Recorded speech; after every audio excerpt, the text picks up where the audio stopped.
If Episode 1 explained how this conflict formed over decades of mistrust and geopolitical competition, Episode 2 explains the question dominating global attention right now: what actually triggered the most recent fighting? Because large-scale conflicts rarely begin with a single event. They usually occur when multiple strategic pressures reach a breaking point simultaneously: the collapse of nuclear negotiations. In late February 2026, diplomatic negotiations over Iran's nuclear program collapsed in Geneva. The United States demanded that Iran drastically reduce uranium enrichment activity, dismantle portions of advanced centrifuge infrastructure, and accept expanded international inspection access.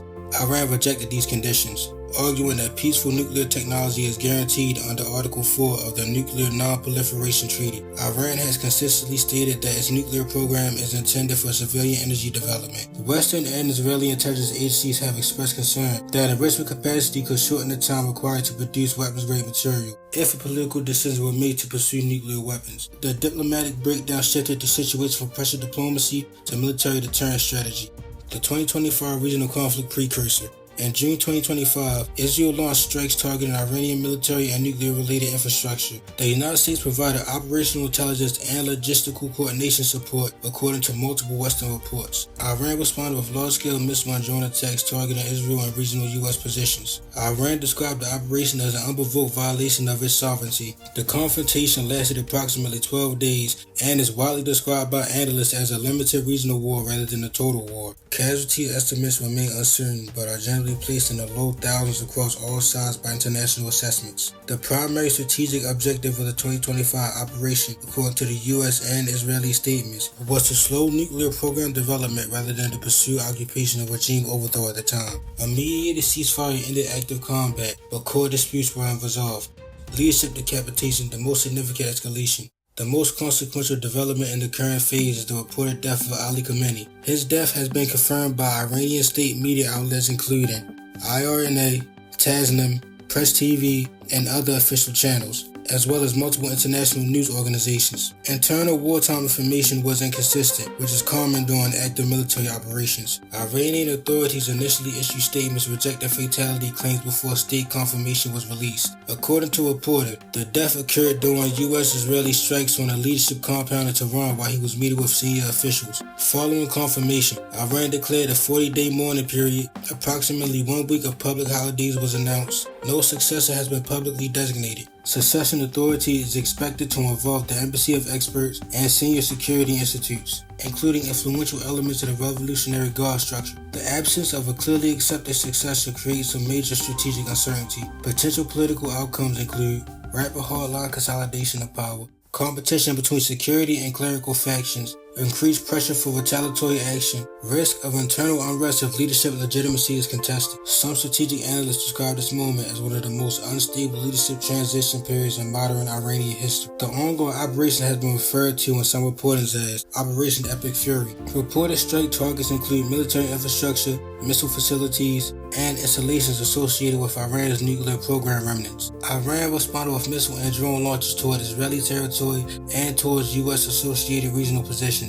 Airspace restrictions were implemented across multiple Middle Eastern states including Israel, Iran, Jordan, Iraq, Saudi Arabia, and the United Arab Emirates. Most incoming projectiles were intercepted by defense systems. Emerging assessments estimate approximately 200 to 400 plus total casualties across all sides, with majority reported in Iran. Reported figures include Israel, one dead, approximately 120 plus injured. Gulf states, small secondary debris-related casualties. Damage evaluations are still ongoing, and final counts are not yet established. Information warfare and computer narratives. This conflict is occurring alongside an intense information battle. Social media platforms have contained numerous unverified or exaggerated claims, including manipulated videos and casualty inflation. Wartime communication incentives often drive competing narratives. U.S. and Israeli sources emphasize operational success and deterrence outcomes. Iranian sources emphasize sovereignty violations and martyrdom framing. The presence of conflicting claims makes independent verification essential.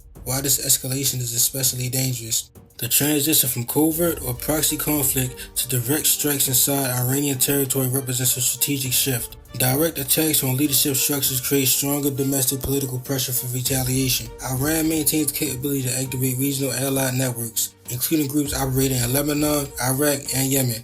However, expansion of the conflict is not guaranteed. Major powers often deliberately limit retaliation to avoid triggering uncontrolled escalation. Strategic objectives of the major actors. Iran's strategic goals. Iran is believed to be prioritizing reduction of economic sanctions, regional strategic recognition, protection of remaining nuclear infrastructure, domestic regime stability amid leadership transition.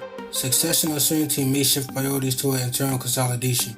United States and Israel's strategic goals. Statements from U.S. and Israeli leadership have emphasized preventing nuclear weapons breakout capacity, reducing regional militant network influence, maintaining long-term deterrent stability. Some rhetoric has suggested support for internal political change inside Iran, though no formal occupation or governance policy has been announced. This conflict is not driven by a single cause. It is the product of decades of mistrust, strategic competition, nuclear technology fears, and security calculations inside multiple governments.